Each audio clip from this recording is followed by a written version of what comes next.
monde, j'espère que vous allez bien. Dans cette nouvelle vidéo, je vais vous présenter ma pile à lire pour le Pumpkin Autumn Challenge qui est sorti dernièrement. Donc je ne sais pas si vous connaissez, mais au cas où vous ne connaissez pas, je vais vous mettre la vidéo de celle qui présente ce challenge. Donc il s'agit de la chaîne Le Terrier de Guimauve. Donc je rate chaque année, mais là je ne l'ai pas raté, donc je vais participer. Donc je vais tout de suite commencer à vous présenter ma pile à lire. Et avant de commencer, je vais vous dire quand est-ce que ça commence. Ça commence le 1er septembre et ça se termine le 30 novembre. Donc ça laisse assez de temps pour lire quand même. Donc voilà, je vais tout de suite commencer avec la première catégorie qui est Automne frissonnant. La première sous-catégorie est Gargare à la main de gloire. Donc voleur, horreur, thriller, policier, superstition, épouvante. Alors, pour cette catégorie, j'hésitais entre deux livres. Donc, j'ai mis les deux. Alors, le premier, c'est La voleuse de secrets. Je l'ai choisi parce qu'il y avait voleuse. Et dans les mots-clés, il y avait voleur. Donc, je me suis dit, bon, ça doit sûrement fonctionner. Donc ça a été écrit par Brenda Drake et publié aux éditions Pocket Jeunesse. Donc je vais vous lire le résumé étant donné que je ne me souviens plus de quoi ça parle, mais voilà. Diana, passionnée d'escrime et fervente lectrice, visite une bibliothèque de Boston lorsqu'un étrange jeune homme se volatilise sous ses yeux. Dia s'empare de l'ouvrage qu'il consultait et se trouve transportée de l'autre côté du globe, à Paris, dans une magnifique salle de lecture. Là, une bête menaçante arpente les rayons. La jeune fille découvre alors qu'elle est une sentinelle chargée de protéger une société de créatures surnaturelles. Commence alors pour Diana une série d'aventures ponctuées de révélations sur sa naissance et de grands dangers. Donc je me suis dit que ça pouvait peut-être fonctionner dans cette catégorie. Mais j'ai décidé aussi de prendre un qui fonctionnait un petit peu mieux pour la catégorie, étant donné que c'est une enquête, donc un peu policier et tout, mais pas exactement. Mais voilà. Donc c'est une fille, une reine, pas une reine, mais la reine du lycée, donc une fille super populaire qui un jour se noie pendant 13 minutes. Donc elle n'est pas morte, mais elle est noyée et elle veut savoir qui a voulu la tuer. Et donc ça va être sa petite enquête et je l'avais commencé. Ça fait un moment que je vous dis que je veux le lire, mais cette fois-ci, j'espère que ce sera bon. Parce que ce serait un peu dommage. Alors, je vais passer maintenant à la prochaine catégorie. Il y en a 3. À la prochaine sous-catégorie. Il y en a 3 dans cette catégorie. Ce n'est pas toujours comme ça. Parfois, il y en a 4, parfois 3. Donc voilà. La prochaine sous-catégorie, c'est Double, Toil and Trouble. Donc les mots-clés sont sorcière, pièce de théâtre, prophétie, tragédie. Alors, on ne peut pas mettre dans les mots-clés sorcière sans que je choisisse sorcière. Donc le tome 5 qui est l'éveil. J'avais lu le tome 4 pendant mon challenge 7 jours 7 livres et j'avais eu un peu de mal à le lire au début et tout, mais en fait j'avais adoré. Donc j'ai eu très très envie de connaître la suite. Alors dans cette histoire on suit Morgane qui va découvrir la Wicca, donc la sorcellerie, grâce à... J'allais l'appeler, oui, voilà, Cal, excusez-moi. Donc Cal lui fait découvrir la sorcellerie et elle va découvrir plein de choses. Mais est-ce que c'est si bien que ça? Ça va vraiment modifier sa vie et voilà. Donc j'avais envie de connaître la suite. Voilà. Je vais maintenant passer à la prochaine sous-catégorie pour éviter que cette vidéo dure des heures. Alors, la prochaine sous-catégorie s'appelle le folklore de Shippenden, donc créatures surnaturelles, fantastiques, obscures, fantaisie. Créatures surnaturelles. Comment ne pas choisir le livre que j'ai choisi? Bon, malheureusement, il est en anglais. Mais bon, Twilight. Créatures surnaturelles, vampires. Donc voilà. je me suis dit que ça rentrait parfaitement. Donc en fait, c'est une histoire de vampire. C'est une fille qui va justement tomber amoureuse d'un vampire. Et bah voilà, hein. Il n'y a pas de... On ne peut pas tomber amoureuse d'un vampire sans qu'il y ait des conséquences. Mais voilà, je vous laisse découvrir et moi je vais lire. J'ai déjà vu les films. Je ne sais pas si vous les avez vus, mais j'ai hâte de voir la différence entre les films et le livre. Ou voir s'il n'y a pas de différence, justement. Alors, je vais maintenant passer au prochain menu qui est Automne, douceur de vivre. Alors, donc là, on tombe un petit peu dans une catégorie un petit peu moins...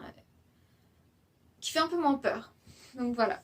Je vais passer tout de suite à la prochaine... à la première sous-catégorie de ce menu, qui s'appelle It's Just a Bunch of Hocus Pocus. Alors, dans les mots-clés, Halloween, Samhain, automne. Bien sûr, je ne pouvais pas voir cette catégorie et ne pas choisir le livre qui s'appelle L'Arbre d'Halloween, écrit par Bradbury, donc publié aux éditions Folio Science-Fiction. Donc je vais vous lire le résumé puisque je l'avais commencé, j'avais lu le premier chapitre, j'avais beaucoup aimé, mais ce n'était pas la bonne saison en fait pour le lire, donc j'ai arrêté et voilà, je vais le lire. Donc je vais vous lire le résumé. Pour Halloween, Tom Skelton se déguise en squelette et parcourt la ville avec ses copains en quête de friandises. Mais cette année, le jeune Joe Pimpkin ne les accompagne pas. Où peut-il bien être? Un homme inquiétant finit par leur ouvrir sa porte et va les entraîner dans un bien curieux voyage de l'Égypte ancienne en Irlande en passant par Paris et le Mexique à la découverte des mystères de cette fête des morts. Ainsi, peut-être Tom et ses amis retrouveront-ils leur copain Joe et perceront-ils les secrets de l'arbre d'Halloween. Donc voilà, ça a l'air d'un livre super intéressant et ça fait plus d'un an que j'ai envie de le découvrir. Donc là, c'est le bon moment. Alors, je vais maintenant passer à la prochaine catégorie et je viens de me rendre compte que j'avais oublié de vous donner les noms d'auteurs pour certains livres, mais ne vous inquiétez pas. Je vais vous mettre chaque fois que je parle d'un livre le nom de l'auteur, la maison d'édition et tout ce qui vient avec. Alors, la prochaine sous-catégorie est parcours initiatique. Oui, alors non, ça ce sont les mots-clés. J'ai oublié de prendre le nom de la sous-catégorie, donc je vous mettrai juste ici. Et les mots-clés sont parcours initiatique, jeunesse, famille, nourriture. Donc c'est jeunesse que j'ai retenu. Alors pendant mon challenge 7 jours 7 livres, j'avais lu le tome 1, donc j'ai oublié le titre malheureusement, mais il est juste là. Donc c'est un Geronimo Stilton, ah oui, La quête du royaume perdu. Là c'est La porte enchantée. Alors, j'avais eu du mal à le lire. C'était pas ce que j'avais préféré lire, mais en même temps, jeunesse. Je me suis dit, bon, ok, pourquoi pas. Je me suis dit, oui, ça peut rentrer totalement. Donc, voilà. Je vais faire un résumé quand même, parce que ce sera mieux. Donc en fait, dans le tome 1, on suit Ombrage, qui est un elfe des forêts, et qui va un jour devoir fuir son royaume, et il va arriver dans le royaume des elfes des étoiles, et un jour, quelque chose va l'amener à retourner dans son royaume et à essayer de le sauver. Et donc c'est ça qu'on suit dans ces livres. Il me semble qu'il y en a 4 ou 5, je ne sais plus exactement, ça fait longtemps que je les ai lus. Mais voilà, et puis il y a des cartes, un petit peu. Et au milieu, il y a une genre de bande dessinée, donc c'est super bien, avec des illustrations très jolies. Alors, le prochain, je me dis, peut-être, ça va me faire penser à l'été et tout, mais c'est peut-être pas si mal. Donc, le nom de cette sous-catégorie est Il suffit de se souvenir de rallumer la lumière. Feel good, bien-être, santé mentale. Je me suis dit, un roman qui rappelle l'été, ça pouvait être bien. Je ne l'ai pas encore avec moi, mais je pense essayer de le trouver bientôt. Donc il s'agit de Surf Sister. Je vais vous mettre la couverture juste ici. je n'ai pas le résumé en tête. Excusez-moi. Donc je vais vous mettre le résumé ici aussi. Donc c'est un livre, un roman qui se déroule en été. Et je me dis que ça pouvait rentrer parfaitement dans cette catégorie. Donc je passe maintenant à la prochaine. Et voilà. Qui s'appelle... attendez. J'ai un dragon et j'hésiterai pas à faire feu. Donc voilà. Les mots-clés sont humour, illustré, anthropomorphisme, animaux. Alors j'ai retenu le mot-clé humour pour mettre celui-ci. Messieurs les enfants de Daniel Pénac. Je me suis dit que déjà, messieurs les enfants, le sujet qui a été donné, ça pouvait être très très drôle et rentré. Donc je vais vous lire ce qui est écrit derrière. Sujet. Vous vous réveillez un matin et vous constatez que dans la nuit, vous avez été transformé en adulte. Complètement affolé, vous vous précipitez dans la chambre de vos parents. Ils ont été transformés en enfants. Racontez la suite. Juste ça, ça a l'air super drôle. Et donc, je me suis dit que ça pouvait être parfait pour cette catégorie. Alors, je vais maintenant passer au troisième menu qui s'appelle Automne enchanteur. Donc là, on arrive dans la partie un petit peu plus créature et voilà, tout ça. Alors, la première sous-catégorie, je n'ai pas le nom, mais bien sûr, je vous mettrai le nom juste ici. Les mots-clés sont petit peuple, féerie, nature. Alors, pour cette sous-catégorie, j'ai choisi la dernière reine de féerie. Puisque dans le titre, il y a fée et que dans cette histoire, nous suivons... ça se passe dans un royaume de fées et nous suivons une fée en particulier. Donc, je vais vous lire le résumé du tome 1. Pour ne pas vous révéler d'informations, puisque ce serait un petit peu dommage. Alors, un royaume en guerre.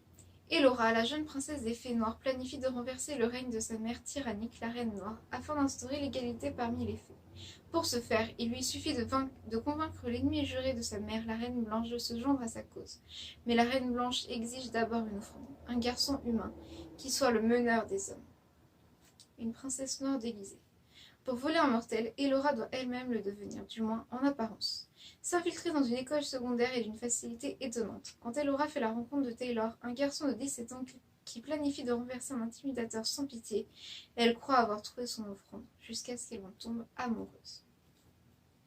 Donc dans cette histoire, on suit justement cette fée qui veut renverser sa mère pour que le royaume des fées soit un petit peu plus en paix. Et malheureusement, lorsqu'elle va dans ce monde, comme c'est dit dans le résumé, elle tombe amoureuse du garçon qu'elle devait offrir en fait à la Reine Blanche.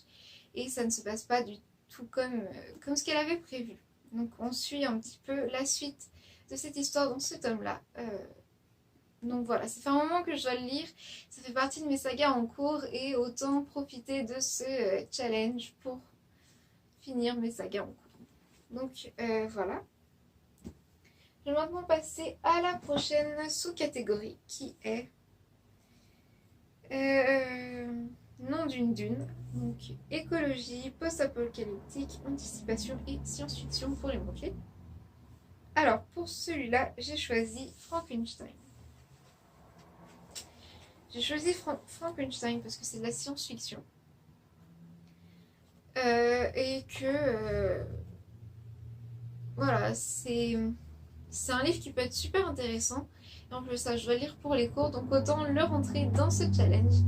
Comme ça, au moins je lis un livre pour les cours. Et voilà. Donc je vais vous lire le résumé, mais je pense que tout le monde connaît l'histoire de Frankenstein. Mais voilà, ça peut toujours être intéressant d'avoir le résumé du livre. Voilà. C'est alors qu'à la lueur blafarde et jaunâtre de la lune, qui se fraye un chemin à travers des volets, je vis cet être vil, le misérable monstre que j'avais créé. Il soulevait le rideau du lit et avait les yeux, si l'on peut les appeler ainsi, fixés sur moi. Ses mâchoires s'ouvrirent et il bredouilla quelques sons inarticulés, tandis qu'un rictus ridait ses joues. Peut-être dit-il quelque chose, mais je ne l'entendis pas. Il tendit une main comme pour me retenir, mais je m'échappai et descendis précipitamment les escaliers. Je me réfugiais dans la cour de la maison que j'habitais. J'y demeurais le reste de la nuit. Marchant de long en large, dans un état d'agitation extrême, écoutant attentivement, percevant et redoutant le moindre son comme s'il devait annoncer l'approche de ce cadavre démoniaque auquel j'avais si malheureusement donné la vie.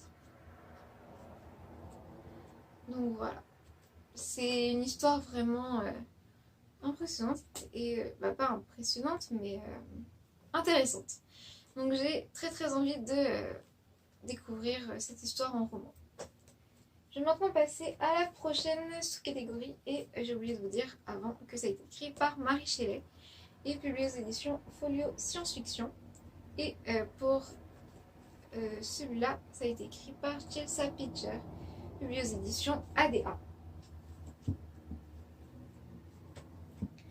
La prochaine sous-catégorie, je n'ai pas de livre, mais je vous mettrai le nom et les mots-clés.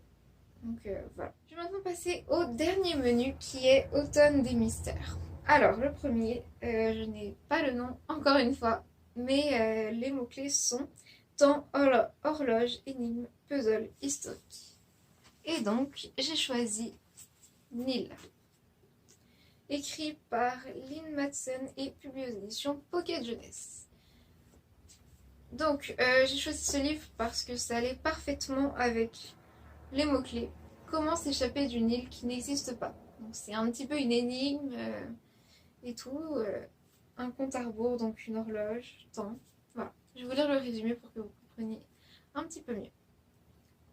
Charlie se réveille... Charlie, je ne sais pas comment on prononce ce nom, mais bon.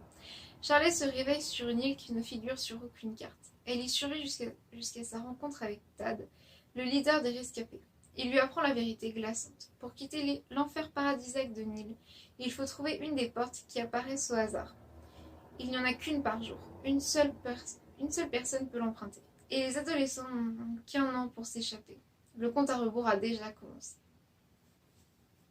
Donc voilà, ça a l'air super intéressant, effrayant en même temps et très énigmatique.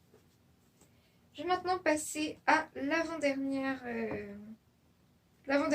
Non, la deuxième. Je vais maintenant passer à la deuxième sous-catégorie où les mots-clés sont mythes et légendes, contes moraux, philosophie, récits métaphoriques. Alors pour celui-là, j'ai choisi Le Petit Prince, donc d'Antoine de Saint-Exupéry. Donc voilà, publié aux éditions Folio. C'est un livre assez philosophique avec une morale, et donc je me suis dit que ça pouvait parfaitement rentrer dans cette catégorie, et justement ça pouvait être bien de lire enfin une fois dans ma vie ce livre. Donc voilà. Alors la prochaine catégorie, j'ai oublié de choisir un livre, donc aventure, archéologie, artefact. Voilà. Alors pour cette catégorie, je n'ai pratiquement pas de livre, mais je me suis dit que ça pouvait être une aventure. Donc je vais vous lire le résumé. Ça s'appelle Atlantide, la naissance, donc le tome 1, écrit par T.A. Barron. Donc voilà. Venez découvrir le monde magique d'Elegandia, terre de rêves perdus et de créatures des plus étranges, et portail vers le royaume des esprits. Un jeune homme du nom de Promis doit se contenter de voler des tartes et des gâteaux pour survivre. Mais lorsqu'il est jeté dans un donjon pour ses crimes, il est mis au fait d'une prophétie selon laquelle il sauvera Elegandia du mal, mais au prix de faire disparaître toute la magie de ce monde. Promis refuse de prendre part à cette prophétie, mais une fille courageuse du nom d'Atlanta l'entraînera dans une guerre ancestrale dont les répercussions sont plus importantes qu'il ne l'aurait imaginé. Le mal peut être vaincu, mais à quel prix? Donc c'est une aventure, et je me suis dit que ça pouvait rentrer dans cette catégorie. J'espère. Maintenant, on passe à la dernière catégorie de ce challenge. Et j'ai choisi le tome 2 de Miss Peregrine et les enfants particuliers.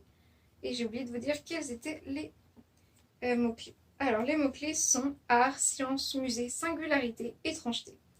J'ai choisi ce livre puisque étrangeté, des enfants avec des dons particuliers, voilà. Donc je vous en ai déjà beaucoup parlé, j'ai fait une vidéo dédiée à ce livre, donc je ne veux pas vous faire de résumé. Il s'agit juste d'un garçon qui va retrouver son grand-père mort et qui va découvrir un orphelinat, l'orphelinat dont son grand-père n'arrêtait pas de lui parler, où il y a des enfants justement avec des dons particuliers. Donc voilà, c'était tout pour cette vidéo et pour ma pile à lire du Pumpkin Autumn Challenge. Ça fait quand même beaucoup de livres à lire, mais voilà. Je vais voir si j'arrive cette fois-ci à lire tout ce que j'ai à lire. Et dites-moi dans les commentaires si vous aussi vous participez. Et voilà. Donc j'espère que cette vidéo vous aura plu. Et on se retrouve dans une prochaine vidéo. Oui c'est ça, on se retrouve dans une prochaine vidéo, donc dimanche. Et je vous souhaite de très très bonnes lectures d'ici là. Donc au revoir.